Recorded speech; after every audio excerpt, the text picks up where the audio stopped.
Você embarcará agora em uma jornada engrandecedora junto com o imperador filósofo Marco Aurélio, um dos maiores líderes da história.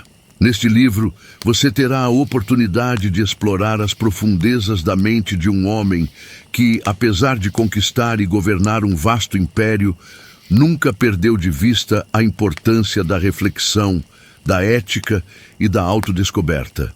Meditações é muito mais do que um simples compêndio de pensamentos.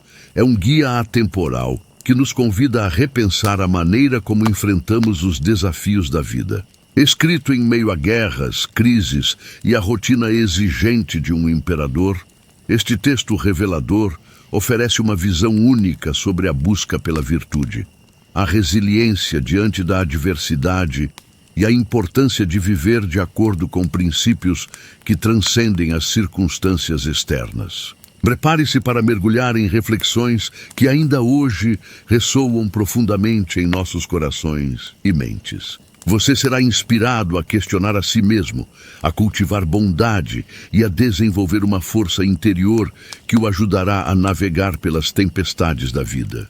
A sabedoria de Marco Aurélio convidará você a transformar a sua visão do mundo, desafiando-o a encontrar um propósito maior em cada ação cotidiana. À medida que você ouve, deixe que as palavras de Marco Aurélio o motivem a buscar a paz interna, a praticar a empatia e a se conectar com a essência da sua humanidade. É uma odisseia de compreensão e autoconhecimento que o fará refletir sobre sua própria existência e papel neste vasto cosmos. Prepare-se para absorver a sabedoria de um imperador que se tornou um farol de sabedoria e compaixão. Com meditações, você não apenas ouvirá uma obra-prima, você será parte de uma conversa intemporal entre um líder admirável e sua própria jornada pessoal. Vamos começar essa viagem juntos. Introdução. Marco Aurélio Antonino Augusto, mais conhecido como Marco Aurélio, nasceu em 26 de abril de 121 e foi imperador romano de 161 até sua morte em 17 de março de 180. O nome com o qual nasceu era, na verdade, Marco Ânio Catílio Severo. Posteriormente, após seu casamento, passou a se chamar Marco Ânio Vero. Foi apenas ao ser nomeado imperador que adotou o nome de Marco Aurélio Antonino, acrescentando os títulos de Imperador, César e Augusto. Aurelius significa dourado, enquanto a referência a Antoninos se deve ao fato de ter sido adotado por seu tio, o imperador Antonino Pio. O imperador Antonino Pio escolheu Marco Aurélio como seu herdeiro no dia 25 de fevereiro de 138, pouco tempo depois de assumir a posição que anteriormente pertencia ao imperador Adriano. Naquele momento, Marco Aurélio contava com apenas 17 anos. Contudo, Antonino também nomeou Lúcio Vero como seu sucessor. Quando Antonino faleceu, Marco Aurélio ascendeu ao poder em conjunto com Vero, tornando-se co-imperadores Augusto. Não há certezas sobre as razões para essa sucessão compartilhada, mas muitos acreditam que as crescentes exigências militares enfrentadas pelo Império podem ter influenciado essa escolha. Durante o governo de Marco Aurélio, as fronteiras de Roma estavam sob contínuos ataques de diversos povos. Na Europa, os germanos tentavam invadir a Gália, enquanto na Ásia, os partos intensificaram suas incursões. Diante da necessidade de um líder forte para comandar as tropas, e considerando que um único imperador não poderia defender simultaneamente ambas as fronteiras, Marco Aurélio decidiu enviar o co-imperador Vero como comandante das legiões no Oriente. Vero possuía experiência suficiente para liderar as tropas e já detinha parte do poder, o que não incentivava um desejo de derrubar Marco Aurélio. O plano se mostrou eficaz. Lúcio Vero permaneceu leal até sua morte em campanha no ano de 169. Em 145, Marco Aurélio casou-se com Faustina, a jovem filha de Antonino Pio, e da imperatriz Faustina, a velha. Durante os 30 anos de casamento, Faustina deu à luz 13 filhos, dos quais Cômodo se tornou imperador após a morte de Marco Aurélio. Lucila, por sua vez, se casou com Lúcio Vero para fortalecer a aliança entre eles. O imperador faleceu em 17 de março de 180, durante uma expedição contra os marcomanos que cercavam Vindobona, atualmente Viena, na Áustria. Suas cinzas foram trazidas para Roma, onde foram enterradas no mausoléu de Adriano. Afirma-se que, com a morte de Marco Aurélio, também se deu o fim da Pax Romana, paz romana, um período de relativa tranquilidade instaurado em 27 a.C.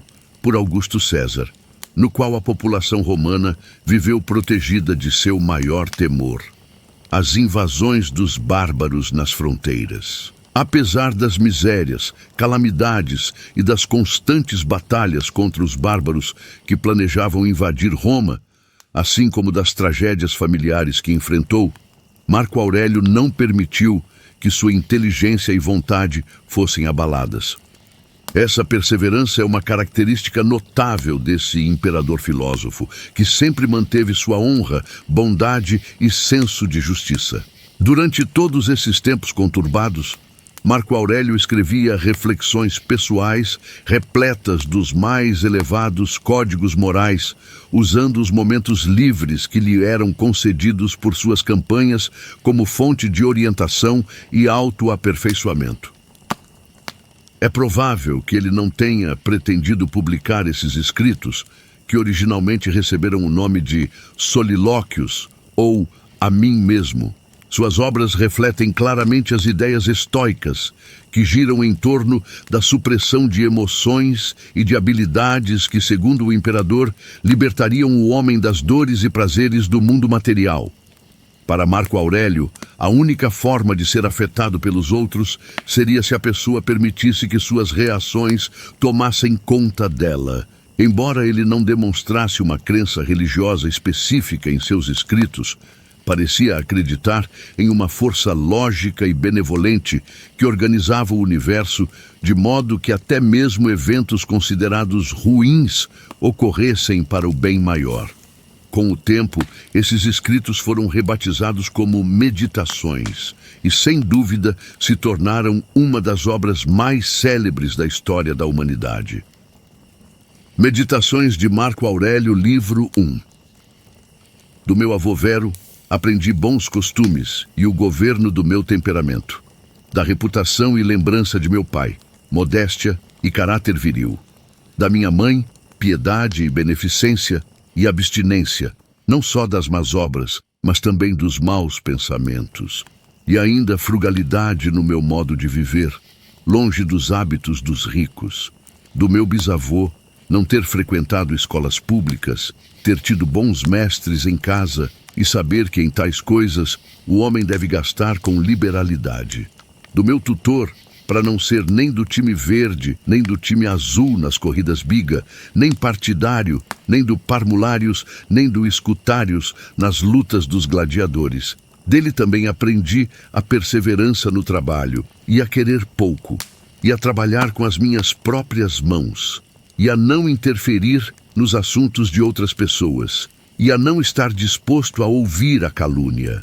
De Diogneto, não me ocupar com coisas insignificantes, e não dar crédito ao que foi dito por milagreiros e malabaristas sobre encantamentos e a expulsão de demônios e tais coisas. E não criar galos de luta, nem me entregar apaixonadamente a tais coisas, e suportar a liberdade de expressão, e tornar-se íntimo da filosofia, e ter sido um ouvinte, primeiro de Baqueios, depois de Tandases e Marcianos, e ter escrito diários na minha juventude, e ter desejado um leito de tábuas e pele, e tudo mais do tipo pertence à filosofia.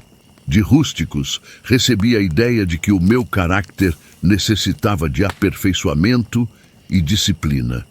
E dele aprendi a não me desviar para a imitação sofisticada, nem para escrever sobre questões especulativas, nem para fazer pequenas orações hortatórias, nem para me exibir como um homem que pratica muita disciplina, ou que faz atos benevolentes para fazer uma exposição, e a abster-me de retórica, e poesia, e escrita fina, e a não andar pela casa com meu vestido de exterior, nem fazer outras coisas do mesmo tipo, e escrever minhas cartas com simplicidade, como a carta que Rústicos escreveu de Sinuessa à minha mãe.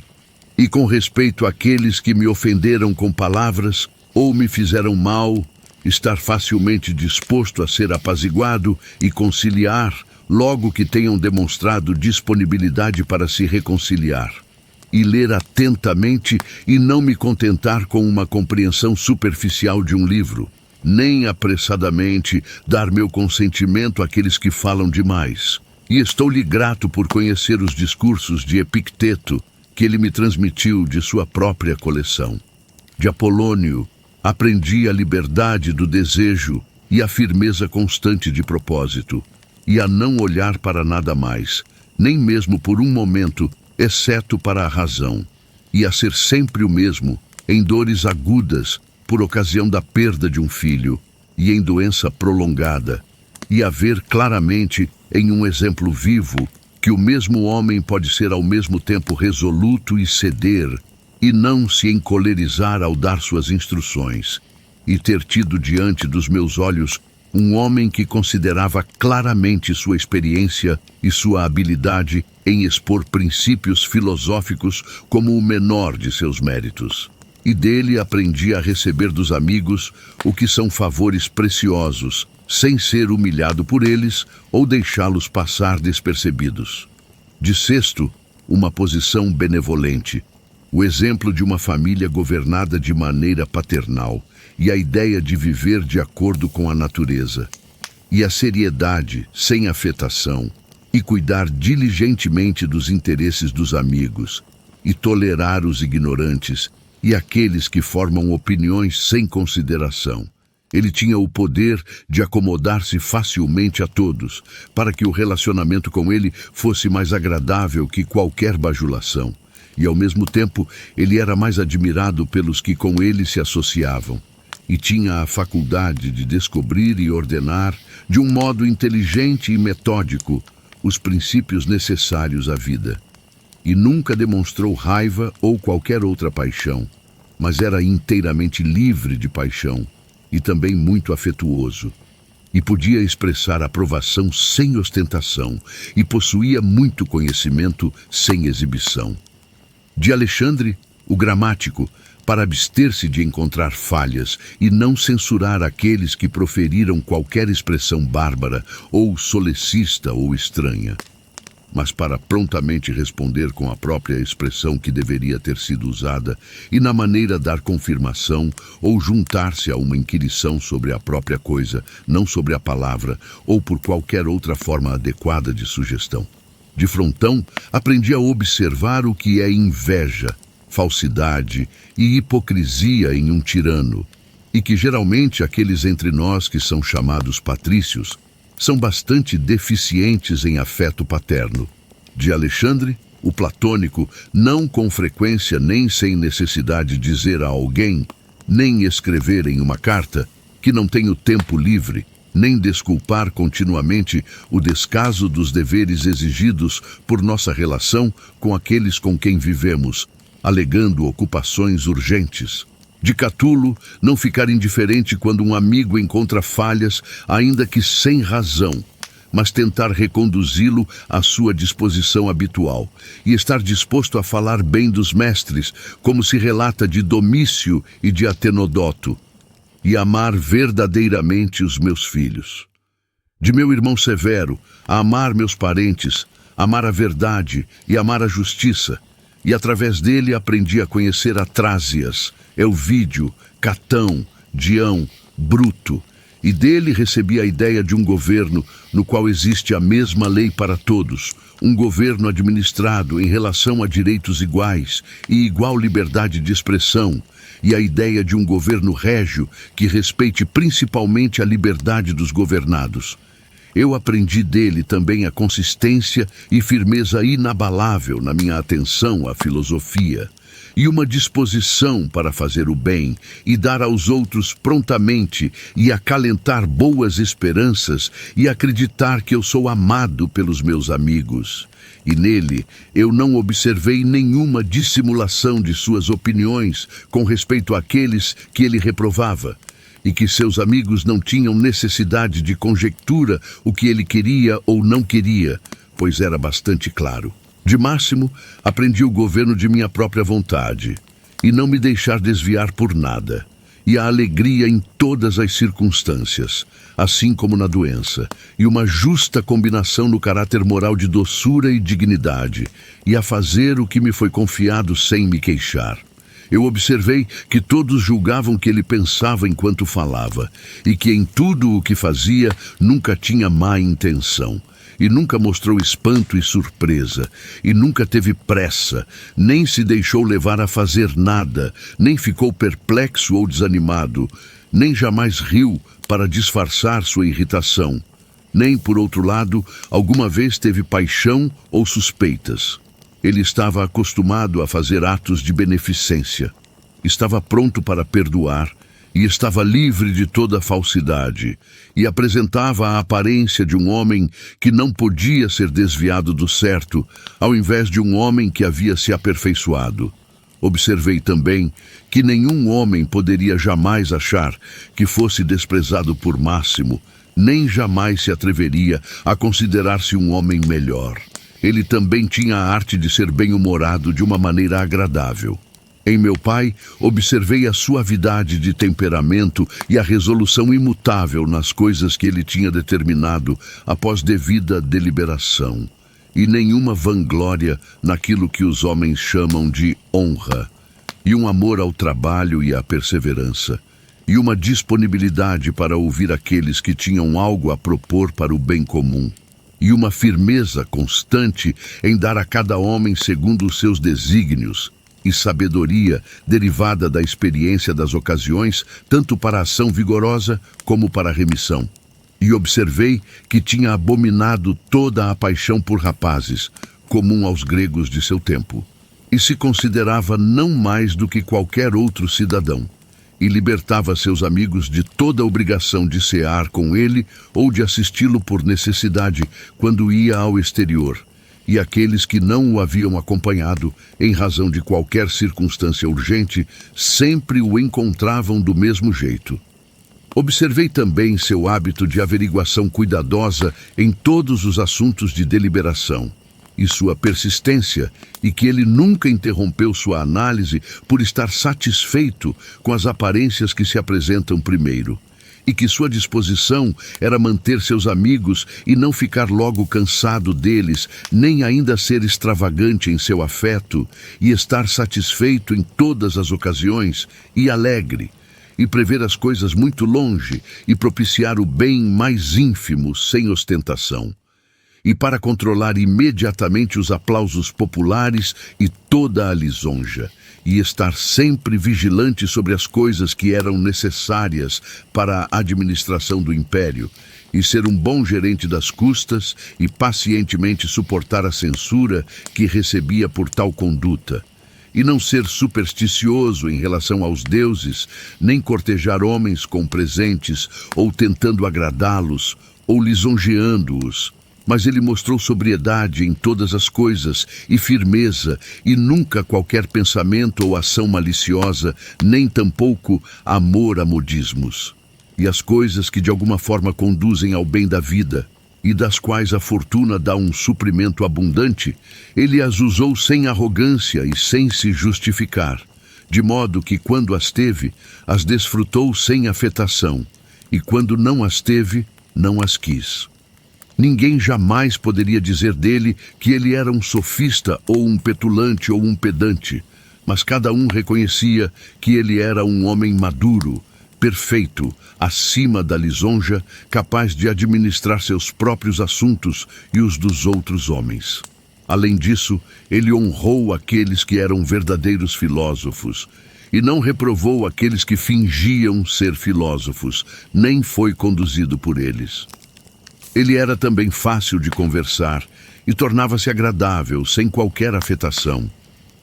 Ele cuidava razoavelmente da saúde do seu corpo, não como alguém que estava muito ligado à vida, nem por uma questão de aparência pessoal, nem ainda de um modo descuidado, mas de um modo tal que, por meio da sua própria atenção, ele raramente necessitava da arte do médico, da medicina ou de remédios externos.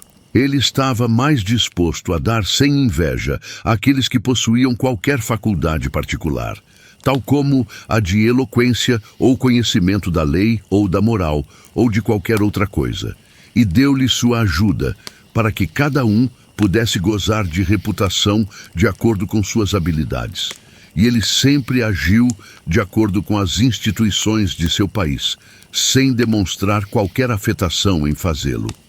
Além disso, ele não gostava de mudanças, nem era instável, mas gostava de ficar nos mesmos lugares e de empregar-se nas mesmas coisas. E depois de suas crises de dor de cabeça, ele retornava imediatamente rejuvenescido e vigoroso às suas ocupações habituais. Seus segredos não eram muitos, mas muito poucos e muito raros, e estes apenas sobre assuntos públicos. E ele mostrou prudência e economia na exposição dos espetáculos públicos e na construção de edifícios públicos, suas doações para o povo e em tais coisas, pois ele era um homem que olhava para o que deveria ser feito, não para a reputação que é obtida por atos de um homem. Não tomava banho em horas inconvenientes, não gostava de construir casas, não tinha luxo com o que comia, nem sobre a textura e a cor de suas roupas, nem sobre a beleza de seus escravos. Sua vestimenta vinha de Lório, sua vila na costa, e de Lanúvio. Sabemos como ele se comportou com o cobrador de impostos de Tusculo, que pediu seu perdão. E tal era todo o seu comportamento. Não havia nele nada duro, nem implacável, nem violento, nem, como se pode dizer, nada levado até o ponto de suor. Mas ele examinava todas as coisas várias vezes, como se tivesse abundância de tempo, e sem confusão, de modo ordenado, vigoroso e consistente. E isso poderia ser aplicado tanto a ele como a Sócrates. Ele era capaz tanto de se abster como de gozar daquelas coisas das quais muitos são demasiado fracos para se abster e não podem gozar sem excesso. Mas ser forte o suficiente, tanto para suportar uma coisa como para ser sóbrio na outra, é a marca de um homem que tem uma alma perfeita e invencível, como ele mostrou na doença de Máximo. Aos deuses estou em dívida por ter bons avós, bons pais, uma boa irmã, bons professores, bons associados, bons parentes e amigos, quase tudo de bom. Além disso, devo aos deuses que não me precipitei em nenhuma ofensa contra nenhum deles, embora eu tivesse uma disposição que, se a oportunidade tivesse oferecido, poderia ter me levado a fazer algo desse tipo. Mas, por seus favores, nunca houve tanta coincidência de circunstâncias que me pusessem à prova. Além disso, sou grato aos deuses por não ter sido educado com a concubina do meu avô, por ter preservado a flor da minha juventude e por não ter feito prova da minha virilidade antes da época certa, mas por ter adiado o tempo. Por ter sido submetido a um governante e pai que foi capaz de tirar toda a soberba de mim e de me levar ao conhecimento de que é possível a um homem viver num palácio sem querer guardas ou vestidos bordados, tochas e estátuas, e assim dizer um espetáculo, mas que está no alcance desse homem aproximar-se muito da maneira de uma pessoa privada, sem ser, por essa razão, ou mais mesquinho em pensamento, ou mais negligente em ação, com respeito às coisas que devem ser feitas para o interesse público, de uma maneira que convém a um governante. Agradeço aos deuses por me terem dado um tal irmão, que pelo seu caráter moral pôde despertar-me para a vigilância sobre mim mesmo e que ao mesmo tempo me satisfez pelo seu respeito e afeto, que os meus filhos não foram tolos nem deformados no corpo, que eu não adquiri mais proficiência em retórica, poesia e outros estudos, nos quais eu talvez devesse ter estado completamente envolvido se eu tivesse visto que eu estava progredindo neles. Que eu tenha me antecipado a situar meus educadores no ponto de dignidade que imaginava que desejavam, sem demorar, com a esperança de que, já que eram tão jovens, o faria na prática mais tarde. Que eu conhecera Apolônio, rústico máximo, que eu recebera impressões claras e frequentes sobre viver de acordo com a natureza, e que tipo de vida é, de modo que na medida em que dependia dos deuses e seus dons e ajuda e inspirações, nada me impediu de viver imediatamente de acordo com a natureza, embora eu ainda ficasse aquém disso por minha culpa e por não observar as advertências dos deuses e, eu quase posso dizer, suas instruções diretas. Que meu corpo tem resistido tanto tempo em tal tipo de vida, o ter me afastado de Benedita e de Teodoto, e inclusive mais tarde, embora ter sido vítima de paixões amorosas, ter me curado delas, o não ter me excedido nunca com Rústico, apesar das frequentes disputas, do qual teria me arrependido. Que embora fosse o destino de minha mãe morrer jovem, ela passou os últimos anos de sua vida comigo. Que sempre que eu quisesse ajudar um homem em sua necessidade, ou em qualquer outra ocasião, nunca me foi dito que não tinha os meios para fazê-lo, e que a mesma necessidade nunca aconteceu comigo, para que recebesse algo de outro.